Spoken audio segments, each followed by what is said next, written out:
প্রভু যীশু খ্রিস্টের পবিত্র নামে সকলকে সম্বর্ধনা জানাই এবং এই বিস্ময়কর প্রভু যীশু খ্রিস্টের নামে সকলেই যেন রক্ষা পায়। হালেলুয়া, আমিন। আজকে যে বিষয়টি আমরা শুনতে যাচ্ছি সেটা হলো অনুগ্রহ বা গ্রেস। অনুগ্রহ কি? অনুগ্রহ হলো মানুষের প্রতি ঈশ্বরের ভালোবাসা এবং করুণা। ঈশ্বর মানুষকে অবাধে অনুগ্রহ দান করেন। মানুষরা ঈশ্বরের ভালোবাসা এবং করুণা পাওয়ার যোগ্য নয়, কারণ তারা পাপী। কিন্তু যদিও মানুষ ঈশ্বরের ভালোবাসার যোগ্য নয়, তবুও ঈশ্বর মানুষকে ভালোবাসেন। এমনকি যখন আমরা পাপী এবং ঈশ্বরের শত্রু ছিলাম, তখনও তিনি আমাদের প্রতি অনুগ্রহ করলেন। এফেসীয় পুস্তক 2 অধ্যায় 8 পদে আমরা দেখতে পারি, কেননা অনুগ্রহেই বিশ্বাস দ্বারা তোমরা পরিত্রাণ পাইয়াছ, এবং ইহা তোমাদের হইতে হয় নাই, ঈশ্বরের দান। আরো আমরা শাস্ত্র বাক্য থেকে দেখতে পারি, 2 অধ্যায় 11 পদে বলছেন, কেননা ঈশ্বরের অনুগ্রহ প্রকাশিত হইয়াছে, তাহা সমুদয় মনুষ্যের জন্য পরিত্রাণ আনয়ন করে। ঈশ্বরের অনুগ্রহেই আমরা আমাদের খ্রিস্টীয় জীবন যাপন করি।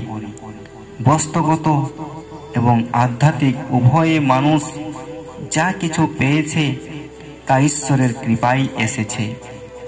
অনুগ্রহের কারণে আমাদের প্রভু যীশু খ্রিস্ট এসেছিলেন। ঈশ্বর আমাদের পবিত্র করার জন্য তার পবিত্র আত্মা পাঠিয়েছিলেন। অনুগ্রহের কারণে খ্রিস্ট বিশ্বাসীরা চিরকাল ঈশ্বরের সাথে বাস করবে। এটাও একটা অনুগ্রহ।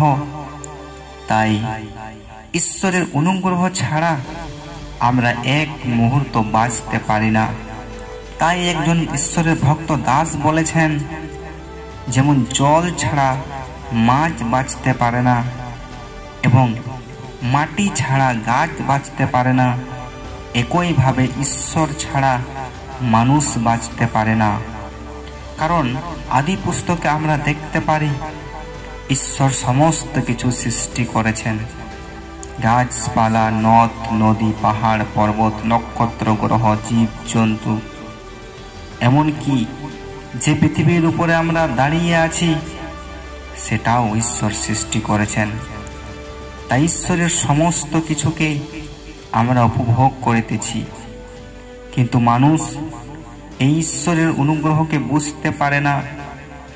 তখনই বুঝতে পারবে যখন ঈশ্বর তাদের অন্তরের চোখকে খুলে দেবেন এবং ঈশ্বরের দিকে মনকে ফেরাবেন।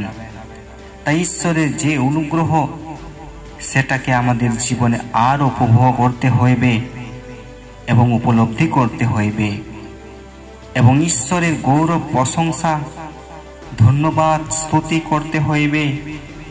তাহলে ঈশ্বর সেই অনুগ্রহকে আমাদেরকে জানতে সাহায্য করবেন। হালেলুয়া।